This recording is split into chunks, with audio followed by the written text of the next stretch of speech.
Hello soul friends, welcome back to my channel mystical divine guidance. Last time आपसे मैंने numerology का introduction एक share किया था। आज उसी को कंटिन्यू करते हुए मैं नंबर 1 का लेके जाना चाहती हूँ। तो कॉन्ग्रेचुलेशन, आप जो 1 से रूल करते हैं, ये वीडियो उनके लिए है। तो एडवांस में थैंक यू सो मच अपना टाइम देने के लिए। आई होप ये आपके लिए बहुत यूज़फुल वीडियो रहे जो नंबर 1 से रूल होते हैं। देखिए आपसे ये कितना रिलेट कर पाता है। अगर आप किसी भी मंथ के 1, 10th, 19th और 28th को अगर आप बॉर्न हुए हैं, किसी भी मंथ की 1st, 10, 19, 28 को, that means you are ruling with number 1। आपको नंबर 1 गवर्न कर रहा है, सन गवर्न कर रहा है। तो आपके अंदर सन से रिलेटेड चीज़ें हम लेके चलते हैं कि सन कैसा होता है। पहले आप विजुलाइज कीजिए सन कैसा होता है, उसका कलर कैसा होता है, उसकी ब्राइटनेस कैसी होती है, उसके अंदर किस तरह की क्वालिटीज़ होती है। मैं उससे भी आपको रिलेट करके बताऊंगी। तो जब आप नंबर 1 से होते हैं, ये तो बहुत क्लियर है कि 1 मीन्स 1, बट 10 से होते हैं 1 + 0 अगेन आपका 1, और जब 1 + 9 ऐड ऑन होगा तो वो भी 1 पे आएगा। जब 2 + 8 ऐड ऑन होगा तो वो भी 1 पे आएगा, पर सबकी मतलब अलग है। 1 प्योर 1 है, हार्डकोर 1। तो जो 1 से रूल हो रहा है वो इंसान एक लाइक अ मैजिशियन, उसके अंदर बहुत एम्बिशियस है वो इंसान, बहुत क्रिएटिविटी है, इनफिनाइट एनर्जी है, डिवाइन प्रोटेक्शन है, सक्सेस जो उसको मिलेगी लाइफ में, वो उसकी विल पावर और डिटर्मिनेशन के कारण फुल ऑन उस पर मिलेगी। जितना वो डिसिप्लिन्ड होगा, जितना उसका डिटर्मिनेशन होगा, विल पावर होगी, वो मतलब हार्डकोर उस पर ही वो आगे करेगा। वो मतलब वो एक मैजिशियन की तरह काम करेगा। लेकिन जब आप 10 को पैदा होते हैं तो उसके पीछे नंबर 0 आ गया, that means wheel of the Fortune का इम्पैक्ट आएगा उसमें। उसकी लाइफ में सडन राइस आएगा, सडन फॉल आएगा लाइफ में। अगर उसको सक्सेस मिल रही है तो विद लॉट ऑफ स्ट्रगल, तो उसका इम्पैक्ट ऐसे आएगा। लेकिन अगर वो 19 को ही पैदा हो रहा है, अगेन आ ज़रूर 1 पे रहा है, सन रूल कर रहा है, पर इसका इम्पैक्ट अलग आएगा। ये इस 19 को पैदा होने वाले लोगों को बहुत हम फॉर्चुनेट नंबर माना जाता है। क्योंकि फॉर्चुनेट क्यों माना जाता है? क्योंकि दोनों पावरफुल नंबर है, 1 सन 9 मार्स, दोनों ज्वेलन नंबर बोलेंगे, स्ट्रॉन्ग नंबर बोलेंगे, मैस्कुलाइन एनर्जी वाले नंबर बोलेंगे, तो इसका इम्पैक्ट अलग आएगा। ऑल्दो जो इसका इन लोगों का जो फेस का ऑरा है, जो लुक है, वो सॉफ्ट रहेगी, but they are very hard होंगे, मतलब बहुत स्ट्रॉन्ग मेंटल पावर और दिल के साथ होंगे ये लोग, लेकिन लुक इनकी सॉफ्ट रहेगी। पर जब नंबर 28 की बात करते हैं, इसमें थोड़ा कॉन्ट्रडिक्शन आता है, क्योंकि ये 28 बनता है 2 and 8। 2 is moon and 8 is Saturn. जो जब मून जो है वो वाटर थीम पे जाता है, जो 8 है वो आपका आयरन या मतलब सैटर्न के उससे जाता है। तो ये जब पानी और लोहा जब आपस में मिलते हैं, वो एक दूसरे को जंग लगाते हैं, फ्रिक्शन पैदा कर देते हैं। मतलब वो उसमें वो चीज़ आती ही नहीं है, वो चीज़ कॉन्ट्राडिक्ट करती हैं चीज़ें, बहुत नेगेटिव वाइब्रेशन क्रिएट कर देता है ये। तो ये लोग हमेशा लाइफ में स्ट्रगल करते रहते हैं, उनकी स्ट्रगलफुल लाइफ मानी जाती है, हालांकि ये भी 1 पे ही आ रहा है। तो हर चीज़ का इम्पैक्ट अलग पड़ता है, तो आपको बहुत छोटी सी सेंस में जाके भी चीज़ों को लेना पड़ेगा। ये बिल्कुल जर्नल वीडियो है, देखिए आपसे कितना रिलेट करता है। मैं आपसे इसके और करैक्टरिस्टिक्स डिस्कस करने के बाद मैं आपके लकी नंबर, लकी डे या मैरिज और हेल्थ को लेके जाऊंगी। जो नंबर 1 होता है, ये जो नंबर 1 की बात कर रही हूँ अब मैं पर्टिकुलर 1, 10, 19, 28 की बात नहीं कर रही, मैं ओवरऑल 1 की बात कर रही हूँ। तो अगर उसका कहते हैं ना, पहले डीप स्टडी करते हैं, फिर हम छोटे उसमें जाते हैं। जब हम ओवरऑल पिक्चर देखेंगे, 1 जो है वो सन से रूल होता है। जो ये सबसे अच्छा डेस्टिनी नंबर माना गया है। क्यों माना गया है? ये पीपल्स को हम बहुत लकी कंसिडर करते हैं, क्योंकि इनको देखा जाता है कि ये मनी के लिए जो है ना, ये ज़्यादा स्ट्रगल नहीं करते, और ये बहुत ईज़ के साथ स्पेंड करते हैं। बहुत लकी माने गए हैं ये इन चीज़ों में। People with this destiny number love to be on top position. इनका जो माइंडसेट रहता है ना, जैसे नंबर 1 फर्स्ट नंबर आ रहा है नंबर्स में, तो ये भी अपने आप को लाइफ में कंसिडर करते हैं कि हम टॉप पोजीशन पे रहें, टॉप पे काम करें। तो ये एक्सट्रीमली क्रिएटिव, मैंने पहले बताया क्रिएटिव होते हैं। इनको जो लाइफ में ये कुछ भी अगर अचीव करते हैं तो just because of their spirit, और जो ये अगर जितने ओरिजिनल रहेंगे, जितने ओरिजिनल आइडियाज़ के साथ आएंगे, अपने ओरिजिनल थॉट्स के साथ आएंगे, ये तभी लाइफ में अचीव कर पाएंगे चीज़ें। ये जो फ्रंट पे आके खेलने की हिम्मत रखते हैं ये लोग, आगे और क्लियर करती हूँ मैं आपको। इनकी जो परफॉर्मेंस जो होती है इनकी तभी बेटर रहती है जब ये खुद के डिसीजन लेते हैं। ये वो इंसान है जो किसी के पीछे नहीं चल सकते। ये अगर डिसीजन मेकर बहुत अच्छे हो सकते हैं तो ये इम्प्लीमेंट भी बहुत अच्छा कर सकते हैं। ऐसा नहीं कि ये डिसीजन ही ले सकते हैं या ये इम्प्लीमेंट ही कर सकते हैं या ये प्लानिंग ही कर सकते हैं। बहुत अच्छे से डिसीजन लेके बहुत अच्छे से उसको इम्प्लीमेंट कर सकते हैं। इनके अंदर वो सारी पावर्स हैं। तो इनको फ्रंट में आके खुद के डिसीजंस लेके अगर करते हैं तो ये बहुत अच्छा लाइफ में अचीव करते हैं। जो इनका स्टेटस या अपीयरेंस रहती है ये उसके लिए बहुत कंसर्न रहते हैं। ये अपने आप को दिखाना मतलब इनका जो अटायर होता है, जो इनका ऑरा होता है, ये लोगों के सामने प्रेजेंटेबल रहना चाहते हैं। इनको अपने स्टेटस या अपने अटायर से बहुत ज़्यादा प्यार होता है। और ये जो नंबर होते हैं ये मोस्टली 28 के बाद राइज़ करना शुरू करते हैं। ज़्यादा इनका पीक टाइम रहेगा इनका 35 एज से लेके 46 तक। क्योंकि जैसे सन जब सुबह उगता है तो बहुत शीतल ठंडी रोशनी के साथ आता है, लेकिन जैसे जैसे वो टाइम बढ़ता जाता है तो वो बहुत तेज़ गर्मी देने लगता है, और फिर जब ढलता है तो फिर वो शांत हो जाता है। तो इसको हम लेके जाएंगे, ये जो नंबर अपने मिड एज में आके खेलता है, मिड एज में ब्राइट करता है, तो बेस्ट टाइम है इसका 35 to 46 के बीच में। अगर आपका लाइफ स्पैन और लंबा है तो ये 46 से आगे भी खींच जाएगा। तो आप एग्जैक्ट फिगर्स पे मत जाइए, बस इतना समझने की कोशिश कीजिए कि मिड ऑफ द एज में आके आपको बहुत आप एक्सेल करते हैं।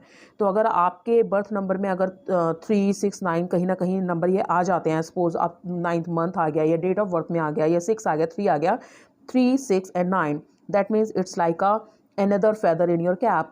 मतलब ये आपके लिए बहुत अच्छे नंबर रहेंगे। ये नंबर आपके लिए, अगर आपके बच्चों का किसी का नंबर 9 पे आ रहा है, 6 पे आ रहा है, 3 पे आ रहा है, आपका घर का नंबर, आपका किसी चीज़ का नंबर, मतलब कहीं ना कहीं से आपको 3, 6, 9 की सपोर्ट मिल रही है, that will be lucky for you.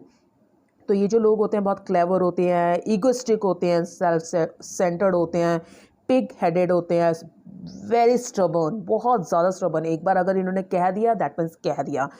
तो अगर कुछ हमेशा याद रखिए, जो आपकी स्ट्रेंथ होती है कभी कभी वही आपकी वीकनेस पे आ जाती है। तो हमेशा आपको बैलेंस रहना है। अगर आपकी ये स्ट्रेंथ है तो ये वीकनेस में भी आ जाएगी। अगर आप स्टबर्न है, कहीं कहीं आपको स्टबर्न होना अच्छा है, पर अगर आप गलत जगह पे स्टबर्न हो रहे हैं तो वही आपकी नेगेटिव में चले जाएगी। तो अगर ये क्वालिटीज़ हैं तो आप इसे वीकनेस की तरह भी कंसिडर कीजिए। आप बहुत क्लेवर हैं, पर क्लेवरनेस को कहाँ यूज़ करना है वो भी आपको पता होना चाहिए। Due to all this they create enemies, और अपने लिए कुछ प्रॉब्लम्स भी खुद ही क्रिएट करते रहते हैं। क्योंकि अगर ओवर क्लेवर होंगे या बहुत ज़्यादा सेल्फ सेंटर्ड होंगे, ऑफ कोर्स काम तो निकल जाएगा 1-2 मिनट के, लेकिन इससे लोग इनसे शायद नफरत करेंगे कि मतलब ही है, अपना मतलब निकाल रहे हैं।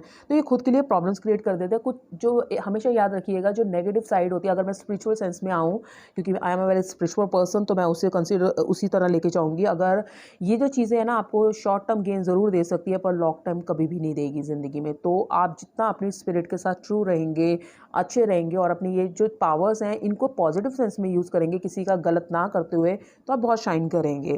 तो ज़िंदगी जीने का तरीका भी यही है। ज़्यादातर कभी कभी बाय मिस्टेक कह लीजिए या इग्नोरेंस में कह दीजिए, कभी कभी ये जो लोग हैं ना, ये कोशिश करते हैं खुद को ऊपर लाने के लिए दूसरों को कभी कभी नीचे गिरा भी देते हैं। तो ये इनकी वीकनेस में आती है चीज़ें, जैसे मैंने अभी पहले बोला। और ये बहुत जल्दी इरिटेट होते हैं जब इनकी मतलब की चीज़ नहीं होती। इनको अपना ये जो टेम्परामेंट है इसको कंट्रोल करना है, और ये लोग कभी किसी से ऑर्डर्स नहीं ले सकते। तो ये इनको ऑर्डर्स लेना पसंद नहीं है, क्योंकि इनके नेचर में ही नहीं है। इनको लीडरशिप है इनके नेचर में, सेल्फ सेंटर्ड है, ईगोइस्टिक है, स्टबर्न है, तो ये किसी का ऑर्डर कैसे फॉलो कर सकते हैं। ये जो नंबर 1 से रूल होते हैं ये बहुत लॉजिकल होते हैं। जब भी ये कोई बात करेंगे लॉजिक होंगे, प्रैक्टिकल होंगे, मटेरियलिस्टिक होंगे। अगर 2 और 2 को 4 ही लेंगे, 2 और 2 को 5 नहीं लेंगे, उसके पीछे इनको लॉजिक चाहिए। अगर ये इमोशनल और स्पिरिचुअल उसमें साइड में जाते हैं, ये लोग जा सकते हैं इमोशनल और स्पिरिचुअल, क्योंकि लॉजिकल होते हुए भी ये इमोशनल और स्पिरिचुअल उसमें जा सकते हैं। पर वहाँ पे भी ये कोशिश करेंगे कि अगर ये उस किसी ऑर्गेनाइजेशन में है तो भी वो वहाँ पे एक हायर अथॉरिटी में रहना पसंद करेंगे, टॉप पोजीशन पे रहना पसंद करेंगे, अपने आप को एज अ टीचर कंसिडर करेंगे। ये जहाँ पे भी रहेंगे टॉप पोजीशन पे रहना चाहेंगे। जब इनकी बात आती है लव मैरिज की बात आती है, ये बहुत फॉर्चुनेट नहीं माने गए हैं लव मैरिज में। अगेन इनकी पर्सनैलिटी में कुछ चीज़ों के कारण, इगोइस्टिक होने के कारण लव मैरिज इनके लिए बहुत अच्छा काम नहीं करती, क्योंकि जो सन होता है वो नीच का आ जाता है लिब्रा में जाके। जब सन लिब्रा में जाके नीच का आता है, दैट मीन्स इनका इतना ज़्यादा रैपो नहीं जाता लव मैरिज में, क्योंकि वहाँ पे थोड़ा झुकना पड़ता है, थोड़ा इमोशंस दिखाने पड़ते हैं, जो इनके कप ऑफ टी नहीं लिया जाता। अगर ये अरेंज मैरिज जाती है तो और लोग सपोर्ट करने के लिए होते हैं, तो वो शादियाँ चलती है। पर लव मैरिज में थोड़ा रिस्की रहता है, या तो ये थोड़ा अपने आप को चेंज करें। इनको बहुत ज़्यादा स्ट्रेस नहीं लेनी चाहिए। अगर इन एक से रूल होते हैं, सन है तो हमेशा गर्म रहेंगे, एनर्जेटिक रहेंगे। तो जब ये अपनी अपनी बॉडी को रेस्ट नहीं देंगे तो ऑफ कोर्स इनका जो ब्लड प्रेशर है वो शूट करता है, इनको हार्ट की प्रॉब्लम आती हैं। तो ये ध्यान रखिए अपने ब्लड प्रेशर और हार्ट पे हमेशा ध्यान रखें। इनको अवॉइड करना होगा कि ये सेल्फिश ना हो, ये जेलसी ना करे किसी से, वायलेंट ना हो, अग्रेसिव ना हो, डोमिनेटिंग ज़्यादा ना हो जाए, क्योंकि अगर ये चीज़ें ज़्यादा होंगी ऑफ कोर्स इनके ब्लड प्रेशर और हार्ट को प्रॉब्लम देगा। और इनके मैरिज के लिए अगर मैं और चीज़ें क्लियर करूँ, मैरिज में ये जो लोग अट्रैक्ट होते हैं ना, ये लोग उनकी तरफ अट्रैक्ट होते हैं जब, क्योंकि ये खुद बहुत इंडिपेंडेंट है, सेल्फ मेड इंसान है। तो इनको ना नॉलेजेबल जो लोग हैं या ब्रिलियंट हैं या जो क्रिएटिव हैं, वो लोग बहुत पसंद आते हैं। और कभी कभी एक चीज़ और अगर मैं लेके चलूँ इन लोगों की, कि ऑपोजिट्स को भी अट्रैक्ट करते हैं। अब ये थोड़े उतने रोमांटिक नहीं होते, तो ये रोमांस भी चाहते हैं लाइफ में, तो थोड़ा ये ऑपोजिट सेंस में थोड़े रोमांटिक इंसान को अपनी तरफ अट्रैक्ट करते हैं। इनकी बहुत अच्छी निपती है, चलती है उन लोगों के साथ जो अगेन वंस, ये खुद वन से रूल हो रहे हैं तो वन से रूल होने वालों के साथ, और सन का मून के साथ बहुत अच्छा रैपो है। अगर इनका बेटर हाफ लड़का या लड़की अगर 2 से रूल हो गए तो सोने पर सुहागी वाली जोड़ी बनती है। 4 के साथ भी ठीक है, 7 के साथ भी अट्रैक्ट होते हैं, 8 से भी अट्रैक्ट होते हैं। पर इनको 4 और 8 से 1 को दूर रहना चाहिए, डिस्टेंस बना के रखना चाहिए। ऑपोजिट अट्रैक्ट ज़रूर करता है, पर लंबे टाइम तक ये उनके साथ नहीं रह सकते, ये नंबर थोड़ा डाइसी हो जाता है।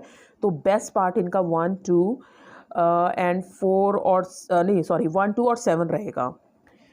ये जो यूजुअली ये जो लोग होते हैं ना, इनको बहुत अच्छा कंपेनियनशिप नहीं मिलता, चाहे ये बहुत अच्छे से लोगों से डील भी कर लें, वो संतुष्टि नहीं मिलती इन लोगों की। इनके रिलेशनशिप ज़्यादा लंबे टाइम तक इन्हें 4 और 8 के साथ, जैसे मैंने बोला, नहीं रखने चाहिए। उसका रीज़न मैं आपको ये दे देती हूँ कि लास्ट में ना कहीं उनसे डिसपॉइंटमेंट या दुख ज़रूर मिलता है। तो शॉर्ट टर्म के लिए ठीक है, चलता है, पर लॉन्ग टर्म के लिए उनको रिले नहीं करना चाहिए उस पर। अगर इनका हेल्थ का लेके जा पाएँ तो इनकी हेल्थ तब तक सही रहेगी जब तक ये स्ट्रेस नहीं लेंगे। जहाँ इन्होंने स्ट्रेस लिया इनका नर्वस ब्रेकडाउन कर जाएगा, तो इनको स्ट्रेस से थोड़ा दूर रहना है। जो इंपॉर्टेंट ईयर रहेंगे इनके, जब 1 पे ऐड ऑन होके आता है नंबर, तो रहेंगे जैसे 1 साल के थे जब ये, या 10 साल के, 19 के, 28 के, 37, 46, 55, 64, 73, जब भी इनका ऐड ऑन होके 1 पे आएगा तो ऑफकोर्स वही नंबर इनके लिए अच्छा माना जाएगा। तो जो लकी पीरियड इनके लिए रहेंगे 21 मार्च से लेके 28 अप्रैल तक, और 20 जुलाई से 20 अगस्त तक का टाइम पीरियड बहुत अच्छा रहेगा। जो अनफॉर्चुनेट टाइम इनका अक्टूबर टू फेब तक माना जाएगा। जब भी इनको कोई नया प्रोजेक्ट, कोई नई चीज़ स्टार्ट करनी है तो इनको नहीं करनी है, उसका मैं रीज़न एस्ट्रोलॉजिकल दे देती हूँ। जब विंटर्स होते हैं तो सन की एनर्जी वो नहीं दिखती है। विंटर्स में जो सन है उतना तेज़ शाइन नहीं करता, उतना तेज़ तपिश नहीं देता, उतनी गर्मी नहीं देता, उसमें वो थोड़ा स्लो हो जाता है। तो हम उसको, उस नंबर को वैसे ही कंसिडर करेंगे कि वो थोड़ा हल्का पड़ गया नंबर। तो इन लोगों को जब भी कोई बड़े डिसीजंस लेने हैं तो विंटर्स में अवॉइड करें। अगर इसको वैसे बताएं, मंथ्स टाइप ना बताएं। अगर इंडिया में हैं तो ऑफकोर्स अब आप देखिए विंटर टाइम आ रहा है आपका, अक्टूबर से लेके फेब तक अगर लेके जाएँ तो थोड़ा ठंडा रहता है, या फिर आप बहुत ज़्यादा कोल्ड लेके चाहें दिसंबर या जनवरी तो बहुत ही ज़्यादा, तो इन 2 मंथ्स में थोड़ा अवॉइड करें तो बेटर है। अगर कोई इनको इम्पॉर्टेंट एक्टिविटीज़ करनी है तो 4, 13, 22, 31, 8, 17, जो 26 ऐसे टाइम रहते हैं, इनमें ये अपनी एक्टिविटीज़ नोट करें कि उनका कैसा इम्पैक्ट आता है, क्योंकि ये 4 और 8 आ रहा है इसमें, तो इनकी लाइफ में ये थोड़े नंबर ऐसे डाइसी रहेंगे कि बहुत अच्छा बहुत बुरा, ये किस तरह देखते हैं, ये इसको नोट करें। जो फॉर्चुनेट डेज़ रहेंगे, संडे और मंडे इनका फॉर्चुनेट रहेगा, क्योंकि सन से संडे से रिलेट करता है और मून मंडे से, तो दोनों इनके लिए अच्छे रहेंगे। फ्रेंडली जो प्लैनेट है इनके लिए मून बहुत अच्छा है, क्योंकि ऑफ कोर्स 2 नंबर से रूल हो रहा है, मून इनका सबसे बेस्ट रहेगा। मार्स जो है उसकी भी बहुत अच्छी बनती है, जैसे मैंने स्टार्टिंग में बताया था, सन और मार्स की बहुत अच्छी है।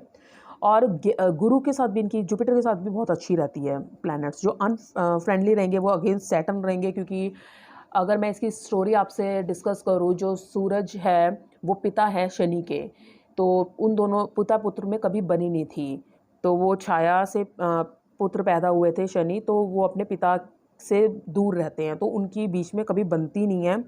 तो सैटर्न जो है वो इनके लिए बिल्कुल भी अच्छा प्लैनेट नहीं रहेगा। वीनस और यूरेनियस और नेपच्यून भी इतना कुछ खास नहीं रहेगा प्लैनेट। तो लेकिन इनके जो लकी कलर्स हैं वो हमेशा ये अगर सूरज को देखेंगे तो सूरज के शेड्स कौन से होंगे आपके, रेड, ऑरेंज, येलो, गोल्डन, इस तरह के शेड्स के साथ ही आपके ये कलर्स जाएंगे। आपको ये कलर्स सैफ्रॉन कलर हो गया, रेड हो गया, येलो, कॉपर कलर, ये सारे कलर आपके जो सन के शेड रहते हैं वो आपके लिए अच्छे रहेंगे। लेकिन आपको ब्लैक और ब्लू को बिल्कुल ना भूलना है। ब्लैक और ब्लू कभी भी अपने काम अगर बनाना चाहते हैं तो ना डालिए, क्योंकि ये सैटर्न से रूल हो रहा है, तो नेगेटिव इम्पैक्ट आएगा। ब्लू जो है वो आपका राहु का उससे आ जाता है थोड़ा, तो इससे भी आपको दूर रहना चाहिए। और जो आपकी डायरेक्शन, अगर आप डायरेक्शन देखेंगे कि आपको कौन सी डायरेक्शन सूट करती है, तो आपको ईस्ट, जहाँ से सूरज उग रहा है, वो डायरेक्शन आपके लिए सूटेबल रहेगी। और जो आपका मैंने ये तो मैंने आपको बता ही दिया था कि आपको कौन सा मंथ आपके लिए सही नहीं है, विंटर में थोड़ा अवॉइड कीजिए डिसीजन लेने के लिए। बाकी आई होप अभी तक तो मुझे जितना याद था मैंने आपसे कवर कर लिया, डिस्कस कर लिया। हाँ, जो सन होता है वो कम्युनिकेशन का नंबर भी होता है, तो इनका कम्युनिकेशन पे भी, अब ये मैं अलग वीडियो में कवर करूँगी जब मैं लोशो ग्रिड बनाऊँगी। अगर आपकी बर्थ डेट में 1 से ज़्यादा बार आ रहा है तो वो कैसा इम्पैक्ट डालेगा आपकी लाइफ में। अगर 1 एक बार आ रहा है तो आपकी कम्युनिकेशन कैसी है, 2 बार आ रहा है तो आपकी कम्युनिकेशन कैसी है, 3 बार आ रहा है तो कम्युनिकेशन कैसी है, या सक्सेस कैसी है, तो इसका इम्पैक्ट अलग आता है। अभी मैं सिर्फ एक पर्सनालिटी के हिसाब से आपसे डिस्कस कर रही हूँ, तो मैं आपसे इस वीडियो में सिर्फ इतना ही डिस्कस करूँगी।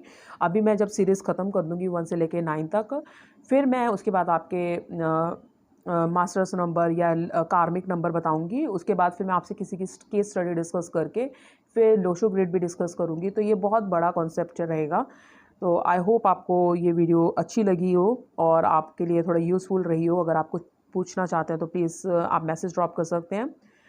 थैंक यू अपने प्रीशियस टाइम के लिए, थैंक यू वेरी मच, और आपका मेरे साथ देने के लिए, मेरी वीडियो के लिए टाइम देने के लिए थैंक यू सो मच।